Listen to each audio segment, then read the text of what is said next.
మీ business ఏదైనా మీ ఊర్లో promotion చేయాలంటే అది సుమన్ టీవీతోనే సాధ్యం. ఇప్పుడే సంప్రదించండి. Welcome to Suman TV. నేను నాగరాజ, పుంగనూరు. మన దేశ ప్రధాని నరేంద్ర మోదీ పిలుపు మేరకు యోగా డేను ఈ రోజు పుంగనూరు నియోజకవర్గ కేంద్రమైనటువంటి పుంగనూరులో మన యొక్క municipal commissioner Masudan Reddy, CI సుబ్బరాయుడుల ఆధ్వర్యంలో గొప్ప ర్యాలీ జరిగింది. ఎంబీటీ రోడ్ నుంచి ఎన్టీఆర్ సర్కిల్ వరకు ర్యాలీగా వచ్చి ఇక్కడ యోగా గురించి చెబుతున్నారు. వాటి గురించి వారి మాటల్లోనే విందాం పదండి. పట్టణ ప్రజలందరికీ నా నమస్కారములు. అంతర్జాతీయ యోగా దినోత్సవంలో భాగంగా జూన్ 21వ తారీఖున మన విశాఖపట్నంలో సుమారుగా 50 లక్షల మందితో యోగా కార్యక్రమం నిర్వహించుతున్నారు. అందులో భాగంగా కేంద్ర రాష్ట్ర ప్రభుత్వంలో కలిసి ప్రతి పల్లె, ప్రతి పట్టణం నందు, ప్రతి మండల హెడ్ క్వార్టర్స్ నందు, ప్రతి మున్సిపాలిటీ నందు మే 21 నుంచి జూన్ 21 వరకు వివిధ రకాల కార్యక్రమాలు నిర్వహించాల్సిందిగా ఆదేశించారు.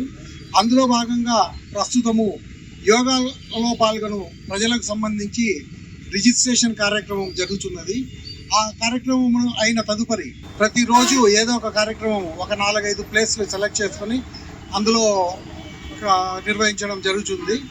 ఈ అంతర్జాతీయ యోగా దినోత్సవంలో భాగంగా ఒక 4-5 ప్లేసులు కూడా సెలెక్ట్ చేస్తున్నాము. ఆ ప్లేసుల్లో కూడా ఉత్సాహం ఉన్నవారు ట్రైనర్స్ కింద కానీ, మాస్టర్ ట్రైనర్స్ కింద కానీ రిజిస్టర్ చేయించుకుని పట్టణ ప్రజలకు యోగా కార్యక్రమాలలో నిర్వహించుటకు సహకరించవలసిందిగా కోరమైనది.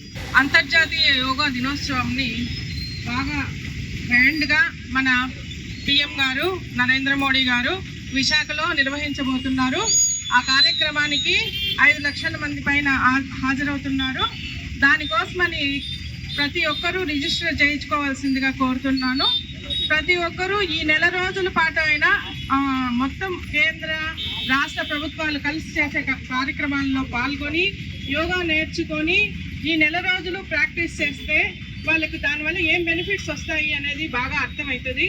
దానివల్ల వాళ్ళు జీవితాంతము దాన్ని చేస్తూ దాని బెనిఫిట్స్ పొందేదానికి ఉపయోగపడుతుంది.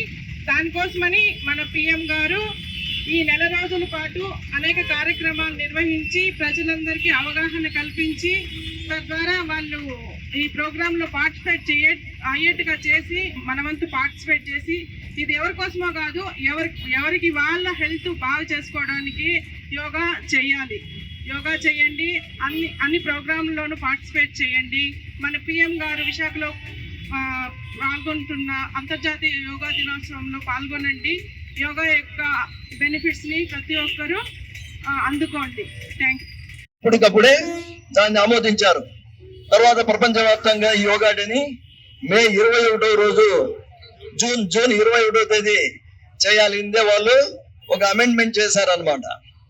జూన్ 21వ తేదీ ఎందుకంటే సంవత్సరంలో జూన్ 21వ తేదీ వచ్చి అత్యధికంగా పగటి వేళ ఉండే దినం అది. సూర్యుడు ఎక్కువ సమయము ప్రకాశిస్తూ ఆయన శక్తిని మనకి ఇస్తా ఉంటాడు. ఆ సూర్యరశ్మితో, సూర్యుని తేజస్సుతో మనమందరూ కూడా జీవిస్తూ ఉంటాం. అందువల్ల జూన్ 21వ తేదీ యోగా ప్రాక్టీస్ చేశారనుకోండి, ఆ ఫలితాలు ఆ రోజంతా ఉంటుంది, సంవత్సరం అంతా కూడా అద్భుతంగా వాళ్ళకి జీవనం జరుగుతుంది అనే ఉద్దేశంతో ఆ రోజు తీర్మానం చేయడం జరిగింది. యోగా నిత్యము ప్రాక్టీస్ చేసే వాళ్ళకి అన్ని రోగాలు నివారణ అయ్యి అత్యంత అద్భుతంగా జీవనం చేసేదానికి అవకాశం ఉంటుంది.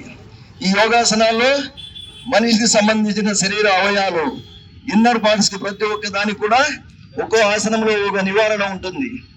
పర్వతాసనం చేశామనుకోండి, పొత్తి కడుపు దగ్గర ఉండే అన్ని అవయవాల్లోనూ బాగా ఆక్సిజన్ సరఫరా అయింది, ఉత్తేజపడితే మంచి చిన్న వయసులో ఏ విధంగా పనిచేస్తాయి ఆ విధంగా పనిచేసేదానికి అవకాశం ఉంది. వజ్రాసనం ఆసనం పేరే వజ్రాసనం. అంటే ఆ వజ్రాసనంని కొద్దిసేపు మనం ప్రాక్టీస్ చేసామనుకోండి, మన శరీరం మొత్తం వజ్రం మాదిరి తయారవుతుంది.